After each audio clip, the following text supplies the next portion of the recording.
Thank you all very, very much. It is great, I would say, to be back in Iowa, but I've been here a little while. This is my 8th straight day in the state of Iowa, and I am proud to announce that I did a Grassley. I have been to all 99 counties in the state of Iowa, and I tell you, I had a wonderful time doing it.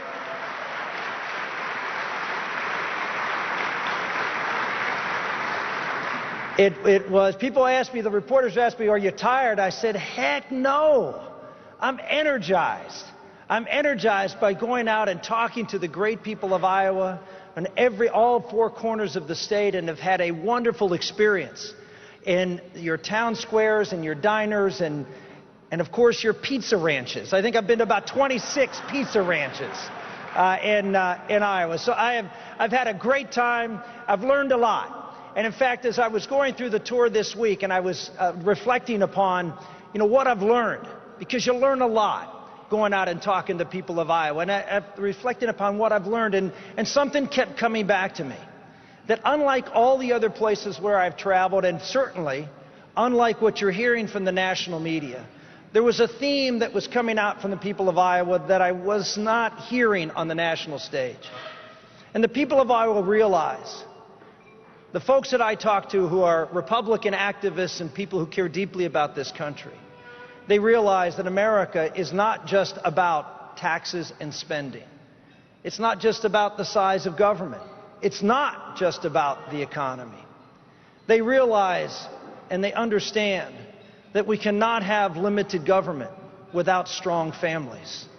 We cannot have a strong economy without strong families and strong moral commitments of the people who live and work in that economy.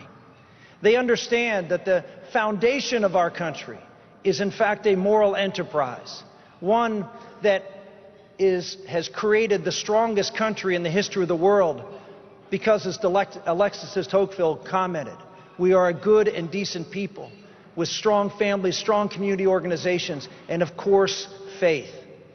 I read parts of a book recently by Niall Ferguson, who was interviewing a man from China who had worked on a commission to study why America was the greatest country in the history of the world.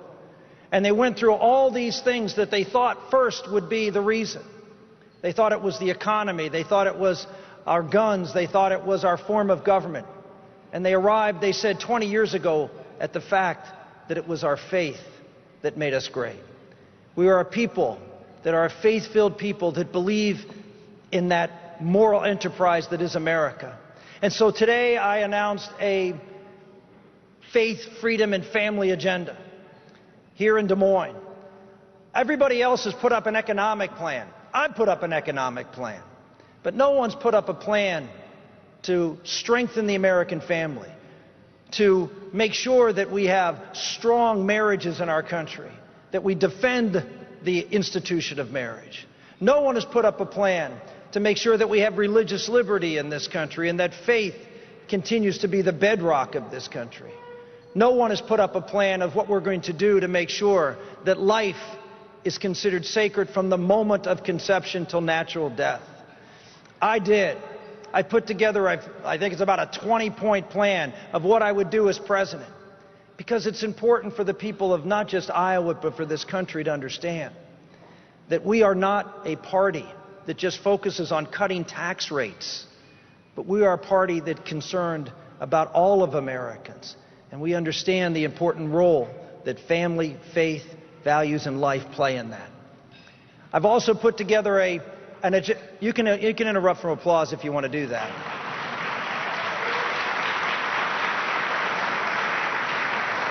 I've also put together a bold plan on the economy.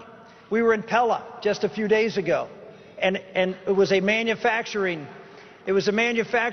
summit headed by Governor Branstad. And it focused on something that's really important. And again, I learned this in going around rural Iowa. All of these little towns in rural Iowa were either created because there was a processing or manufacturing plant there. Rural America will not do well, will not come back into its vibrant self and be a place of choice to live unless we have a vibrant economy there, and we won't unless we bring manufacturing and processing jobs back to America.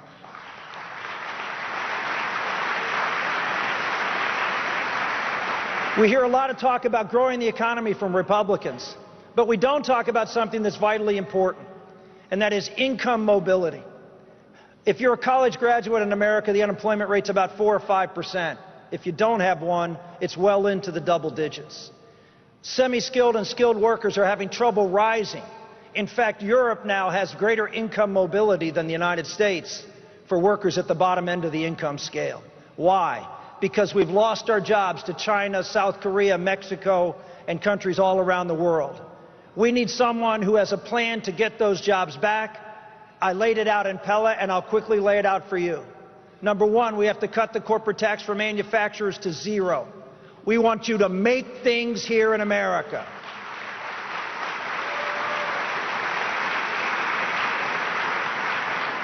We want to take all the regulations that the Obama administration has put in place that cost businesses over $100 million, repeal them.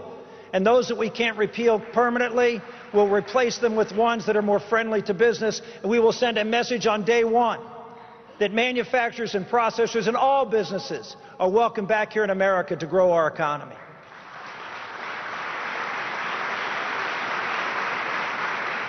And for those monies that have been sent over, those monies that are overseas because of manufacturing operations over there that made money, instead of taxing them 35%, which is what we do now, if you invest that money in plant and equipment in America, you will pay no taxes. We want your money back here. We want you to create jobs here in America and in Iowa.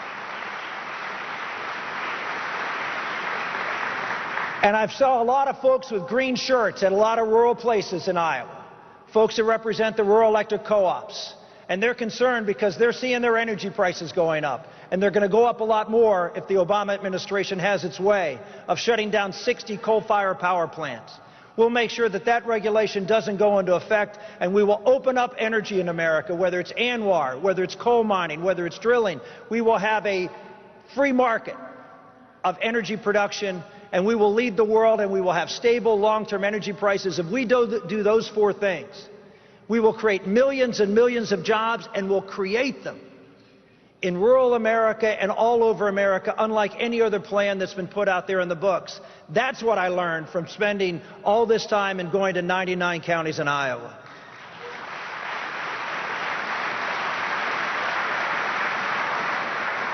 One final point I have to make as I wrap up, because something very big is going to happen next week that can fundamentally change this world. And that's a report by the International Atomic Energy Agency about what Iran's nuclear situation is. I spent 10 years focused like a laser beam when I was in the Senate on the country of Iran. I introduced the biggest restriction and sanctions on the Iranian nuclear program 8 years ago.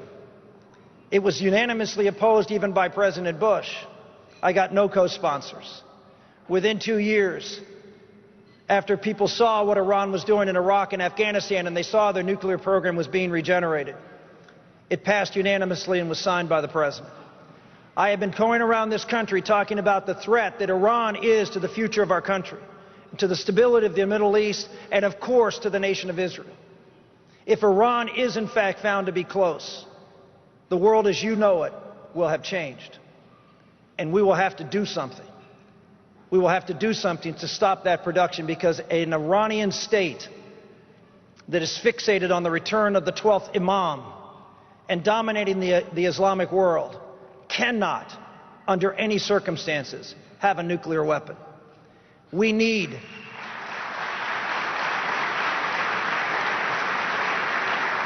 a leader that not only has the courage to act, but the courage to go out and tell the truth to the American public about who this enemy is and why we need to act.